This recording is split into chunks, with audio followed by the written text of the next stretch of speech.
नमस्कार. ठाणे महानगरपालिका शिक्षण विभाग आयोजित व्हर्च्युअल क्लासरूम इयत्ता 8वीच्या वर्गात आपलं मनापासून हार्दिक स्वागत. प्रधानमंत्री आणि मंत्रिमंडळ. भारतीय संविधानानुसार राष्ट्रपती हे नामधारी प्रमुख असले तरी त्यांच्या स्वाक्षरीशिवाय कुठलंही कार्य पूर्णत्वास येत नाही. त्यामुळे प्रत्यक्ष कारभार मात्र भारताचे पंतप्रधान आणि त्यांचं मंत्रिमंडळ हे वास्तवात कार्यरत असतं. प्रधानमंत्र्यांचा बाबतीतली माहिती आपण आता अभ्यासून घेणार आहोत. निवडणुकीत बहुमत मिळवलेला पक्ष आपल्या मंत्र्यांमधून पंतप्रधान पदाची मंत्री म्हणून एका व्यक्तीची निवड करतात आणि त्यानुसार बहुमत मिळवलेला पक्ष आपले पंतप्रधान निवडत असतो.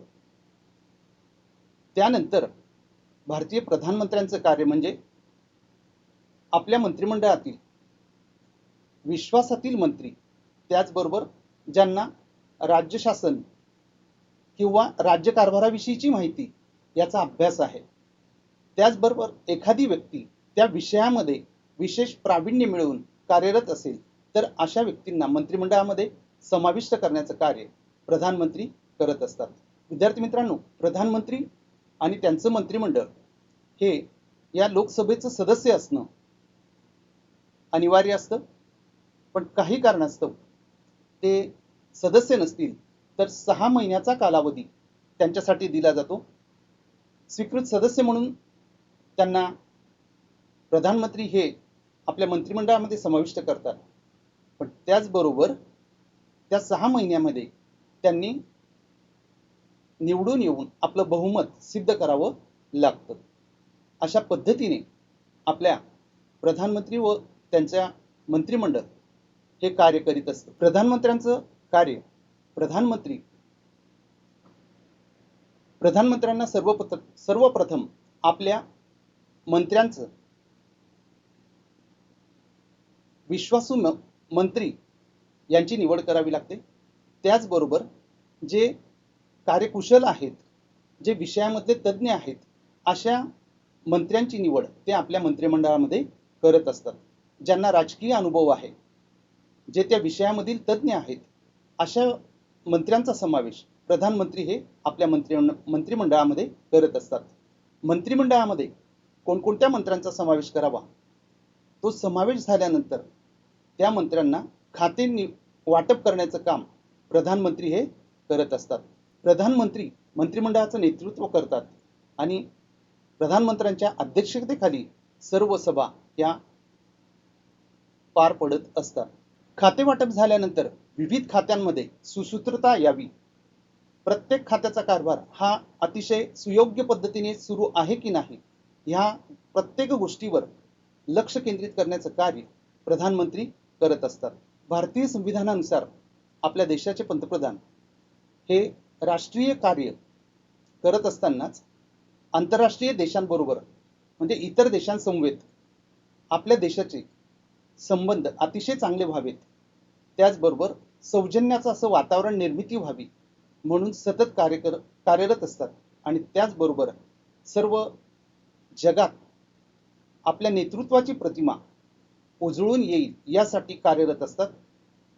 आत्ताचंच उदाहरण बघितलं तर आपले आत्ताचे पंतप्रधान माननीय नरेंद्र मोदी साहेब हे संयुक्त राष्ट्राच्या आता एका सभेचे अध्यक्ष म्हणून कामकाज बघणार आहेत. म्हणजे अशा पद्धतीने देशामध्ये आपली प्रतिमा उंचवण्यासाठी प्रत्येक व्यक्ती ही कार्यरत असते. त्याचबरोबर प्रधानमंत्री आपत्तीच्या काळामध्ये नैसर्गिक आपत्ती ज्या ज्या वेळेला आपल्या देशावर येते, देशातील ज्या ज्या राज्यांमध्ये येते, त्यावेळेला अतिशय लक्षपूर्वक कार्य करत असतात.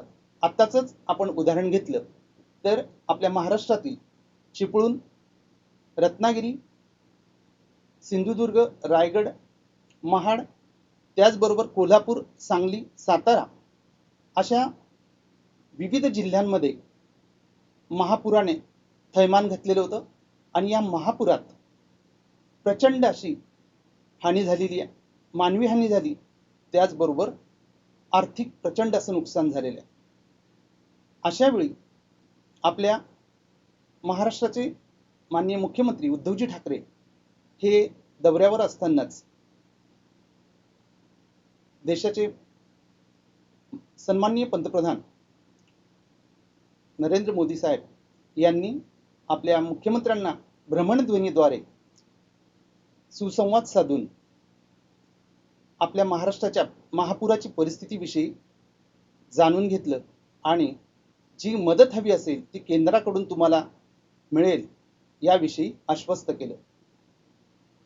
त्यानंतर माननीय उद्धव ठाकरे यांनी सुद्धा महाराष्ट्राचे मुख्यमंत्री त्याच वेळी त्यांना धन्यवाद दिलेत आणि या आपत्ती काळात पुढील वाटचालीस पुन्हा सुरुवात केली. अशा पद्धतीने आपत्ती काळामध्ये पंतप्रधान हे आपलं केंद्राची मदत देत असतात. तसंच राज्याचे मुख्यमंत्रीही आपल्या जिल्ह्यांमध्ये दौरे करून जनतेला सहकार्यातून जी जी काही मदत करता येईल ते करण्याचं कार्य करत असतात. अशा पद्धतीने पंतप्रधान व त्यांचं मंत्रिमंडळ हे कसं कार्य करत असतं याविषयीचं आपण माहिती बघत आहोत. पंतप्रधानांच्या कार्यानंतर मंत्रिमंडळ कशा पद्धतीने कार्यरत असतं याविषयीची माहिती आपण आता समजून घेणार आहोत. मंत्रिमंडळाचं प्रथम कार्य म्हणजे मंत्रिमंडळ हे लोकसभेत जनतेच्या ज्या ज्या काही समस्या असतील त्या समस्या मांडण्याचं काम करत असतात. त्याचबरोबर काही नियमांचं विचार करून विधेयक मांडण्याचं काम करत असतात आणि विधेयक मांडून झाल्यावर प्रथम कार्य ते त्यांचं की ते संसदेमध्ये मंजूर करून घेण्याचं काम करत असतात. संसदीय शासन पद्धतीमध्ये मंत्रिमंडळ हे कायद्याच्या निर्मितीत पुढाकार घेत असते. मंत्रिमंडळात कायदे तयार करण्यासाठी सर्वजण त्यावर विचारविनिमय करून जनतेचं हित डोळ्यासमोर ठेवून कायदे करण्याचं व ते मंजूर करून घेण्याचं काम हे मंत्रिमंडळ करत असतं. मंत्रिमंडळ हे सर्व महत्त्वाचे प्रश्न संसदेच्या सभागृहात मांडत असतात आणि त्यावर सखोल अशी चर्चा करून त्याचं कायद्यात रूपांतर होण्यासाठी सकारात्मकतेच्या भावनेने कार्य करत असतात. शिक्षण, शेती, उद्योग, आरोग्य व परराष्ट्र व्यवहार अशा विविध खात्यांवर मंत्र्यांना योग्य ते धोरण ठरवावं लागतं, त्याची दिशा ठरवावी लागते आणि त्यानुसारच ते लोकसभेमध्ये मांडावे लागतात. जनतेचं हित डोळ्यासमोर ठेवून या काही खात्यांची आपण फक्त तुमच्यासमोर माहिती घेतलेली आहे. अशा सर्वच खात्यांवर मंत्रिमंडळाला विचार विनिमय करावा लागतो. पण आजचा जर विचार लक्षात घेतला तर शिक्षणाच्या बाबतीत RTE नियमानुसार 2009 मध्ये केंद्रीय कार्यकारी मंडळामधून विद्यार्थ्यांचा विचार डोळ्यासमोर ठेवून विद्यार्थी कोणत्याही वर्गात नापास होणार नाही हा विचार डोळ्यासमोर ठेवून त्यांनी RTE नियम आणला आणि त्यानुसार पहिलीपासून तर आत्ताचा जर विचार केला तर 10वी पर्यंत कुठलंही मूल हे नापास होत नाही, ते वयानुसार पुढील वर्गामध्ये प्रवेश करत असतं. म्हणजे हा विचार शिक्षणाच्या बाबतीतला झाला. शेतीच्या बाबतीतही केंद्रीय कार्यकारी मंडळ हे आजचा जर विचार केला तर अल्पभूधारक जे जे काही शेतकरी असतील त्या शेतकऱ्यांच्या खात्यावर 2000 रुपये म्हणजेच पर मंथ प्रत्येक महिन्याला 500 रुपये या पद्धतीने वर्षाला 6000 रुपये शेतकऱ्यांच्या खात्यावर जमा करण्याचं काम या शेती खात्यातर्फे आपल्या देशात होत आहे. शिक्षण, शेती, उद्योग क्षेत्राच्या बाबतीत सुद्धा आता वैश्विक महामारीच्या काळातही उद्योगांना भरभराटी यावी म्हणून केंद्रीय मंत्रिमंडळाने त्यांच्या पद्धतीने मदत जाहीर करण्यात आलेली होती. तसंच आरोग्याच्या बाबतीत आज आपण बघतोय वैश्विक महामारीत सुद्धा या आरोग्य विभागातील सर्व डॉक्टर्स असतील, सर्व मंत्री, त्याचबरोबर कर्मचारी वर्ग, आरोग्य विभागातील सर्व डॉक्टर, त्यांच्या सेवक, तसेच महाराष्ट्रातील सर्व कर्मचारी, त्यामध्ये शिक्षक असतील, सर्वे करण्याच्या कार्यक्रमापासून तर प्रत्येकाचं घरोघर जाऊन त्यांची नोंदणी करणं, त्याचबरोबर त्यांच्या नोंदीनुसार प्रत्येकाला त्या आरोग्याच्या संदर्भातले प्रश्न विचारणं, या प्रत्येक बाबीत लक्ष केंद्रित करण्यात आलं. आणि या आरोग्याच्या बाबतीतला वैश्विक महामारीतला महाराष्ट्राचा जर विचार केला तर महाराष्ट्राचे मुख्यमंत्री माननीय उद्धवजी ठाकरे यांनी माझं कुटुंब माझी जबाबदारी याकरिता प्रत्येक व्यक्तीने आपापली जबाबदारी घेतली पाहिजे आणि प्रत्येक सरकारी कर्मचाऱ्यांनी या प्रत्येक कुटुंबात जाऊन त्यांचा सर्वे करणं, त्यांची माहिती घेणं, या अशा अनेक विषयांवर लक्ष केंद्रित करण्यात आलं. म्हणजे हे जी खाती मी तुमच्या डोळ्यासमोर ठेवलेली आहेत त्या खात्यांविषयीचा थोडक्यात विचार मी आपल्यासमोर पोहोचवतोय.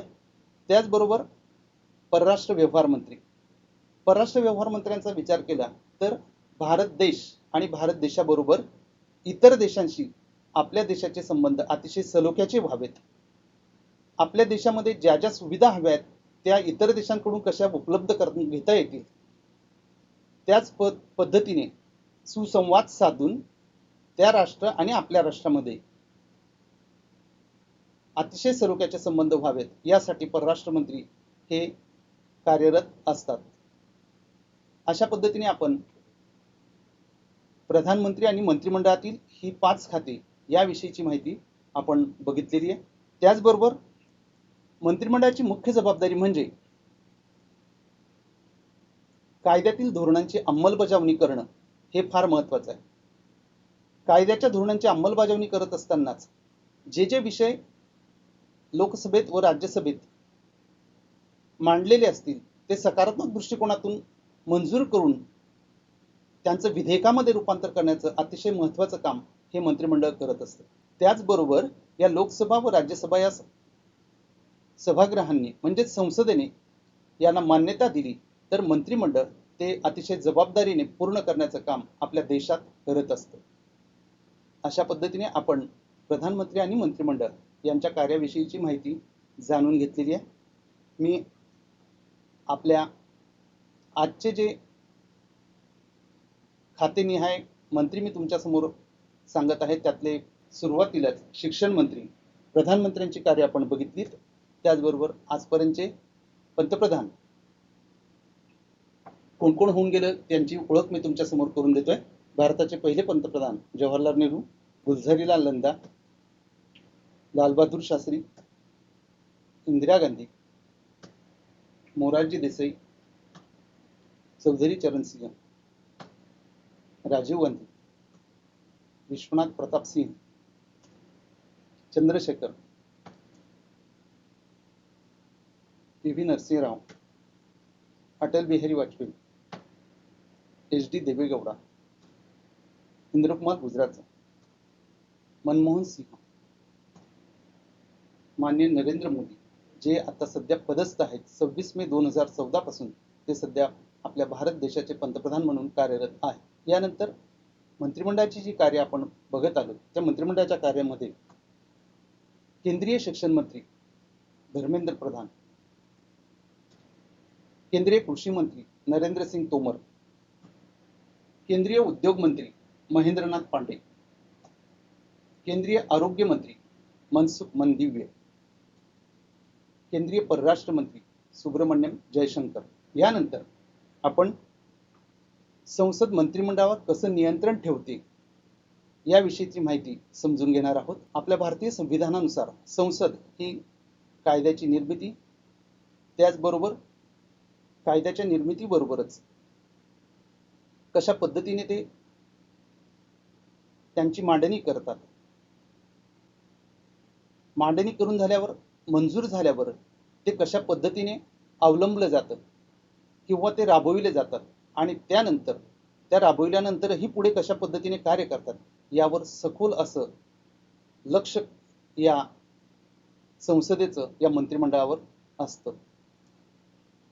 यातला पहिला मार्ग जो आहे तो पहिला मार्ग म्हणजे चर्चा आणि विचार विनिमय. चर्चा आणि विचार विनिमय यामध्ये संसदेतील सदस्य हे मंत्रिमंडळाला प्रत्येक कायद्याविषयी व धोरणांविषयीची आपली माहिती देत असतात आणि त्या माहितीबरोबरच त्यांच्याकडून सकारात्मक विचार करून ते मंजूर घेण्याचं कार्य करत असतात. कायद्यातील व धोरणातील ज्या ज्या काही त्रुटी असतील ह्या त्रुटी दाखवून देण्याचं कार्य हे सदस्य मंडळी मंत्रिमंडळाला करत असतात आणि त्यातल्या त्रुटी दूर करून त्या गोष्टी अतिशय योग्य पद्धतीने निर्दोष कशा होतील त्याकडे लक्ष केंद्रित केलं जातं. कायदा निर्दोष होण्याच्या दृष्टीने ही चर्चा खूप महत्त्वाची असते आणि म्हणून संसदेमध्ये विचार विनिमय करून प्रत्येक बाबतीत निर्णय घेतले जातात. यानंतर नियंत्रणाचा दुसरा जो काही तंत्र आहे ते म्हणजे प्रश्नोत्तराचं.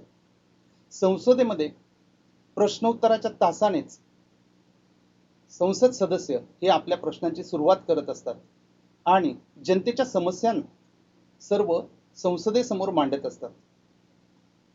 समस्यांचं निराकरण होईपर्यंत हे मंत्रिमंडळ किंवा जी व्यक्ती जो सदस्य आपले प्रश्न मांडत असेल त्या प्रश्नांना सकारात्मक उत्तर येत नाही तोपर्यंत त्या प्रश्नावर चर्चा करत असतात. प्रश्नोत्तरे हा अतिशय महत्त्वाचा आणि अविभाज्य असा घटक आपल्या या नियंत्रण कक्षामधला आहे. संसदेचे सदस्य प्रश्नोत्तराच्या तासिकेमध्ये शासनावर टीका करणं, शासनातील जे जे काही उपक्रम असतील त्या उपक्रमासंदर्भामध्ये प्रश्न विचारणं, अशा पद्धतीने सकारात्मक चर्चा होईपर्यंत प्रश्न विचारण्याचं काम करत असतात. प्रश्न विचारल्यानंतर मंत्र्यांच्या उत्तराने समाधान झालं नाही तर त्यावेळी मंत्रिमंडळातील काही मंत्री, मग ते विरोधी पक्षातील असतील किंवा स्वतःच्याच पक्षातील असतील, पण जनतेचा हिताचा विचार करून जर प्रश्न असेल आणि त्या प्रश्नावर सकारात्मक चर्चा होत असेल आणि त्यातनं जर योग्य उत्तर येत नसेल तर त्यावेळी विरोधी पक्षातील मंत्री हे त्या गोष्टीचा निषेध करतात. काही वेळेला ते सभागृहाच्या मध्यभागी येऊन त्याचा निषेध व्यक्त करतात आणि कधी कधी तर संसदेला आपली ही सभा थांबवावी लागते. म्हणजेच संसदेचा कार्यभार हा त्या दिवसापुरता थांबवावा लागतो. म्हणजे अशा पद्धतीने या प्रश्नोत्तरातून किंवा चर्चा आणि विचार विनिमयामधून हे प्रश्न समोर येत असतात. संसदेवर नियंत्रण ठेवण्याचं तिसरं तंत्र किंवा तिसरा मार्ग हा शून्य प्रहर. विद्यार्थी मित्रांनो, शून्य प्रहर हा अतिशय महत्त्वाचा आहे. दुपारची 12 वाजल्यापासूनची वेळ ही शून्य प्रहरामध्ये घेतली जाते. तेव्हापासून शून्य प्रहर सुरू होतो आणि दुपारच्या 12 वाजता बरोबर संसदेतील मंत्री हे प्रश्न विचारतात. त्यामध्ये सामाजिक संस्था असतील, जनतेचे इतर काही प्रश्न असतील, कोणत्याही प्रश्नावर चर्चा करण्याचा अधिकार ह्या मंत्र्यांना असतो आणि ती वेळ ते बरोबर शून्य प्रहराच्या वेळी विचारतात, त्यावर सकारात्मक चर्चा करतात आणि समोरील मंत्र्यांनी योग्य उत्तर देत नाहीत तोपर्यंत तो प्रश्न लावून धरलेला असतो. म्हणजे अशा पद्धतीने शून्य प्रहर याचा उपयोग मंत्री अतिशय चांगल्या पद्धतीने आपल्याला करताना बघायला मिळतात. संसदेवर नियंत्रण ठेवण्याचं चौथा मार्ग म्हणजे अविश्वासाचा ठराव. विद्यार्थी मित्रांनो, संसदेमध्ये बऱ्याच वेळेला तुम्ही जर दूरचित्रवाणीवरून बातम्यांमध्ये बघत असाल तर त्यावेळेला किंवा लोकसभे किंवा राज्यसभा या संसदेचं अधिवेशन जेव्हा सुरू असतं तेव्हा जर तुम्ही ते बघितलं तर बऱ्याच वेळेला आपल्याला असं बघायला मिळतं की संसदेतील सदस्य हे प्रत्येक प्रश्नावर चर्चा, विचार विनिमय, प्रश्नोत्तर विचारताना काही वेळेला त्यांचा बोलण्यातला आवेग इतका असतो की ते कधी कधी मध्यवर्ती सभागृहामध्ये येऊन लोकसभेच्या अध्यक्षांसमोर त्यांचा राजदंड पळविण्यापर्यंत अशी काही कामं त्यामध्ये होत असतात आणि नंतर ऐकतच नाहीयेत सर्वच, त्यावेळेला अविश्वासाचा ठराव मांडण्याचं काम मंत्रिमंडळ करत असतं. विरोधी पक्षातील मंत्री हे अविश्वासाचा ठराव आणतात, पण कधी कधी सर्व मंत्रिमंडळच त्यामध्ये सहभागी होतं आणि एखादा प्रश्न जर तो समोरच्या मंत्रिमंडळाला योग्य वाटत नसेल किंवा जे मंत्री काम करतायत ते मंत्री योग्य पद्धतीने करत नाहीत, असं जर संविधानानुसार ते काम करत नाहीत असं जर मंत्र्यांना वाटलं तर अविश्वासाचा ठराव मांडून त्या मंत्र्यांचा राजीनामा घेतला जातो. अन्यथा 2/3 सभासद जर बहुमताने सिद्ध झालं किंवा संमत झालं तर त्यावेळी मंत्रिमंडळाला सुद्धा राजीनामा द्यावा लागतो. म्हणजे अशा पद्धतीने संसद हे मंत्रिमंडळावर नियंत्रण ठेवण्याचं अतिशय योग्य प्रकारे कार्यरत असतं किंवा काम करत असते. अशा पद्धतीने या संसदेवर नियंत्रण ठेवण्याचे मार्ग आपण या ठिकाणी बघितलेले आहेत. यानंतर आपण स्वाध्यायाकडे वळूया.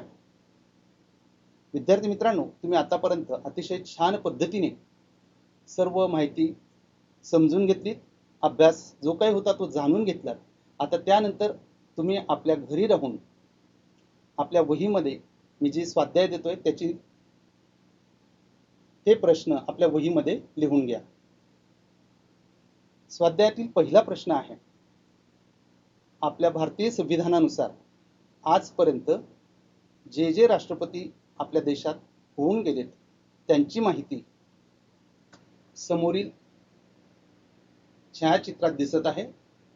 त्यामध्ये राष्ट्रपती व राष्ट्रपतींची नावं, त्यांचा कार्यकाळ ही माहिती वहीमध्ये लिहायची आहे. दुसरा प्रश्न, आपल्या आजपर्यंतचे भारताचे पंतप्रधान त्यांचा कार्यकाळ हा आपल्या वहीमध्ये तुम्ही लिहून घ्यायचा आहे. आणि त्यानंतर तिसरा प्रश्न मी तुम्हाला देतोय की आपल्या राष्ट्रपतींची शपथ जी घेतली जाते तिचा मसुदा तो आंतरजाल पटलावरून तुम्ही मिळवा आणि आपल्या वहीमध्ये लिहून घ्या. कार्यकारी मंडळावर नोकरशाही ही फार महत्त्वाची आहे. त्या नोकरशाही संदर्भातील माहिती आपण पुढील पाठामध्ये बघणार आहोत. धन्यवाद.